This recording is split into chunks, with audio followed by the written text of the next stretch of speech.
परंपरा, इनका पहरवेश, इनका रहन सहन, वो देखे, उनको पूरा अधिकार दिया कि कोई भी आधार पुरावा नहीं होगा। तो हमारा सोशल जस्टिस डिपार्टमेंट का जो ऑफिस, नोडल ऑफिसर जो होता है, इनको 4-5 एंगल से इनको टेक्निकली रूप देके तो उस आधार पे कास्ट सर्टिफिकेट का प्रावधान ये गुजरात में है।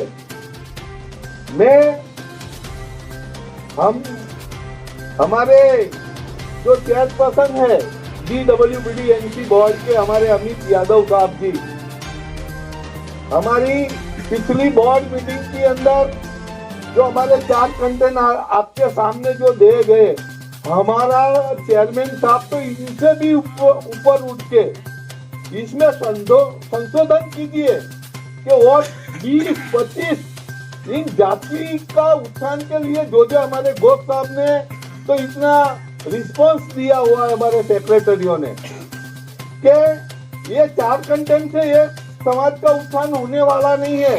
कई और कंटेंट किस तरह से इन जातियों को मुख्य धारा में लाया जाए।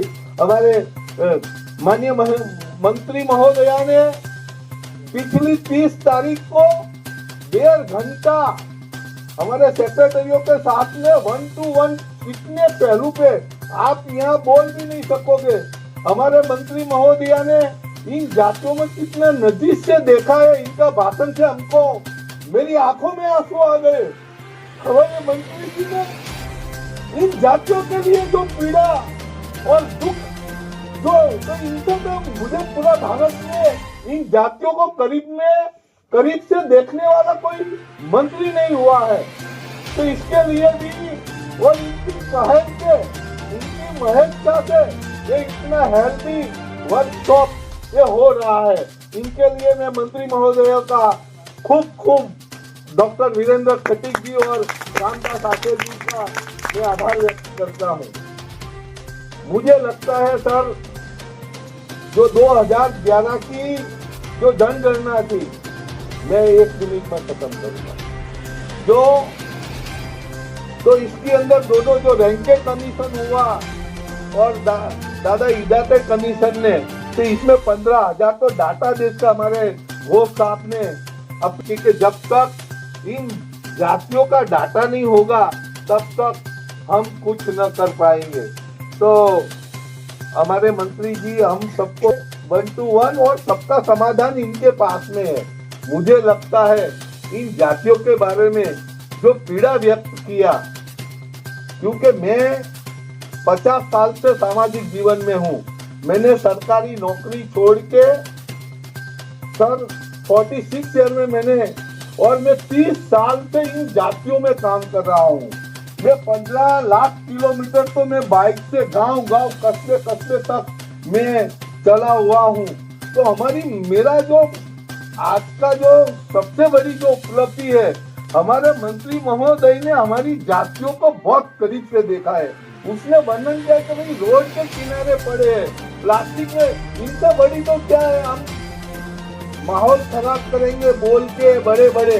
तो हमारी पीड़ा को दूर करने का काम हो रहा है।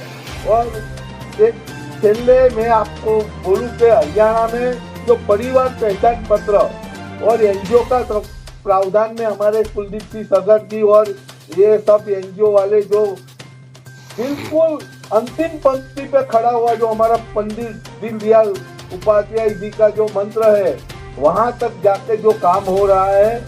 और कुछ न कहते हुए रानी अहल्याबाई होलकर जी ने आज 300वीं जयंती है, मैंने उमा नंदुरी जी ने हमारे घोष साहब ने मुझे भेजा था, सर जी पूरे देश के तीर्थ स्थानों का ये हमारी गुमुंतुक जाति से जुड़ी हुई उमा नंदुरी जी की रानी अहल्याबाई होलकर का जो जयंती 300वीं जो चल रहा है, इनका राष्ट्रीय तौर पर हमारे मंत्री महोदय जी इसमें प्रकाश डालेंगे। ये बहुत हेल्दी वर्कशॉप हो रहा है।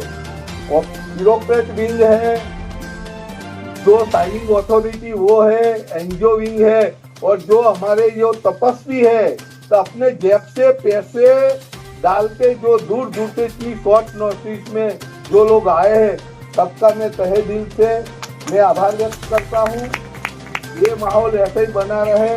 हमारे मंत्री महोदया हमको कुछ बहुत चीजें हमको बताने वाले थे।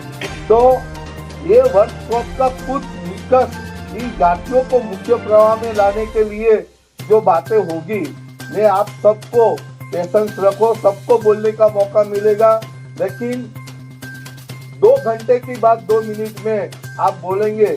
मुझे लगता है और कुछ न कहते हुए कि नजर को ऐसी रसाई दे, नजर को ऐसी रसाई दे, जहां मैं देखूं आईना तो आप सब मुझे दिखाई दे, आप सब मुझे दिखाई दे। अस्तु, भारत माता की जय। दिनांक 2/1/2025 को डॉक्टर अंबेडकर भवन में विमुक्त घुमंतु अर्ध घुमंतु सामाजिक न्याय कल्याण बोर्ड की मीटिंग संपन्न हुई। न्यायिक समाज कल्याण मंत्री वीरेंद्र कुमार, माननीय रामदास आठवले जी एवं चीफ जस्टिस अन्य सरकारी अधिकारी विभागों ने अपनी हाजिरी दर्ज कराई। कुछ सामाजिक संगठन भी मौजूद रहे, जिसमें ऑल इंडिया मुस्लिम बंजारा विकास मंच की उपस्थिति रही। जिन लोगों के कास्ट सर्टिफिकेट नहीं बन रहे व जो घुमंतु समाज के ग्राम सभा पर बसा हुआ है, उसको राजस्व मलकान हक दिया गया। इन काफी मुद्दों पर चर्चा की गई। घुमंतु अर्ध घुमंतु समुदाय के लिए अलग से छात्रवृत्ति मिले और घुमंतु आयोग बनाने की भी मांग रखी गई।